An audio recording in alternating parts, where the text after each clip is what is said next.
Hello and welcome to the Kocarek YouTube channel. Today we'll be looking at acknowledgements. Acknowledgements are everywhere in conversation. Anytime someone is being asked a question which requires more thought or an action on the part of the listener, they will first answer with a short okay, yes, sure, all right. These are called acknowledgements. We signal to the conversation partner that we have understood their request and we are trying to provide them with an answer. So if we want our bots to sound more natural, they too need to acknowledge a user's messages. So let's add OK in front of every prompt and call it a day. Yeah, you don't need to be a world-renowned conversation designer to know that that's probably not a good idea, don't you? What you want to be doing instead is, of course, vary your acknowledgements. But how do you actually solve that technologically? Well, I'm here to show you how to do that in Cognigy AI 4.0. I will show you two different approaches today, how I solve this issue.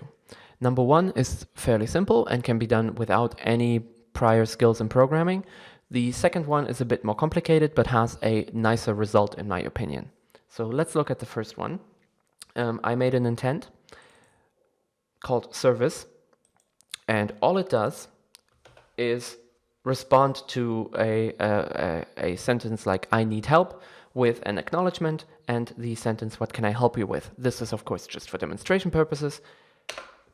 So when I type I need your help, it will say an acknowledgement, okay, and ask me what can I help you with. If I repeatedly hit this, you will see that it will vary the responses in the acknowledgement. How did I do this? Simple, I execute a separate flow that I call acknowledgements. This separate flow does nothing except send an acknowledgement, and in here I have a say node where I list out all my acknowledgements, and in options I say that it is linear and that it loops. Meaning it will always start at the first one and then go through them one by one until it hits the end, and then it will start again from the top. There you go, that's all there is to it. This is a very simple way of creating variance in your acknowledgements without having to program much at all.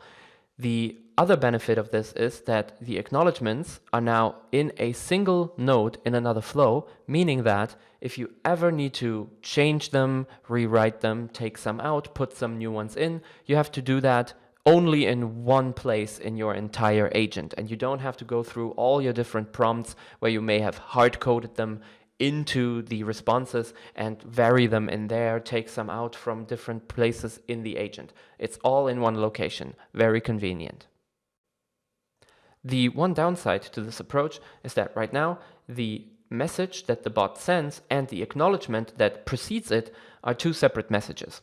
Now, in your agent, that might actually be the desired output, but if you have longer prompts, more complicated questions, an extra message takes up a lot more screen presence, and you may want to combine these. So, how can I achieve this when I want to combine these two messages into one? Well, here we go into a little bit of coding, and that's what I have made my something else intent for. But that's not all. It's not just a single node. It actually is a bit more than that. So what I've made here is a logic flow where the first time a user hits these nodes, it will execute this code. Any subsequent time, it will execute this code. And anytime it will hit the something else intent, this message is going to be put out. As you can see here, I have a variable placed in my prompt that just is an acknowledgement. And we need to feed this variable with acknowledgements that vary. And that is being done up here in the code. The way that looks when it's done is the following.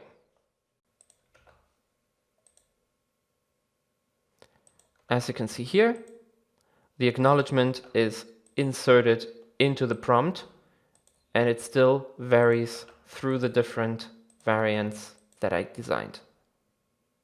After a while, it will begin with the first one again. So what did I actually do here? Well, let's have a look at the code and see what it's all about.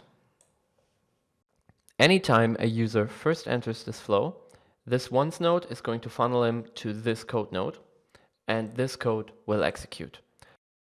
First, I create a variable called list to which I feed my acknowledgements. Then I pick a random index from that list and then read the list's index, meaning the item that is hidden under that index, and feed it to the variable next. This variable next is then being saved to the context as the next acknowledgement. Now, what is this list that I'm reading here? Well, it's my list of acknowledgements, which I have designed in the settings default context. So this is a JSON structured data. All I had to do was make a new data object called acknowledgements. It's an array, meaning a list of items, and each item in the list is a string with my acknowledgement in it. I made sure to always end it in a period or an exclamation point and have no trailing white spaces. That is important later when we add it to the prompt. Now, back to the chart and back to the code. So this list is being fed into this variable list here. Then I'm going to determine a random integer based on the length of the list, meaning that I get an integer between 0 and the maximum amount of items in the list. I then read in the corresponding string from the item list, store it under next, and then store a new variable called next acknowledgement in my context. Now let's see how that looks when I actually execute the flow. So I'm going to say I need help with another thing.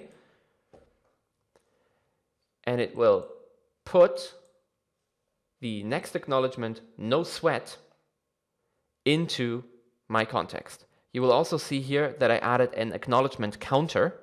This is something that is being read for the first time. It randomly picked the item number 3, no sweat, and it will go on from there with the next code.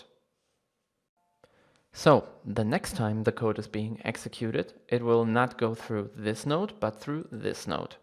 Here, I do virtually the same thing with one small difference. First, I read in my acknowledgements list again.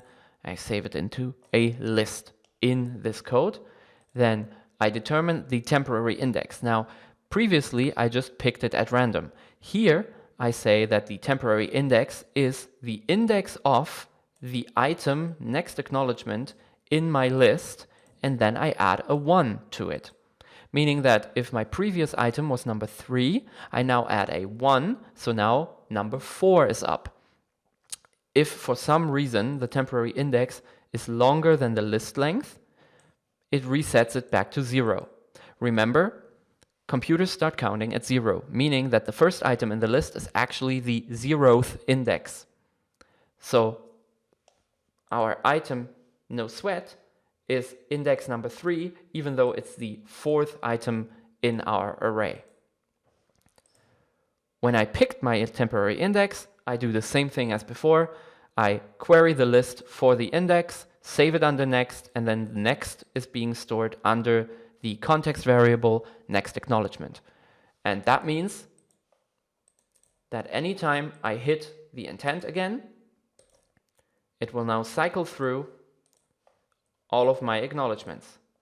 No sweat, got it, cool, okay. No sweat, got it, cool, okay. Thank you for watching. If you enjoyed this tutorial and want to see more like it in the future, then don't forget to subscribe to the channel. If you ever need help with your very own chatbot project, do not hesitate to ask us. We're here to help.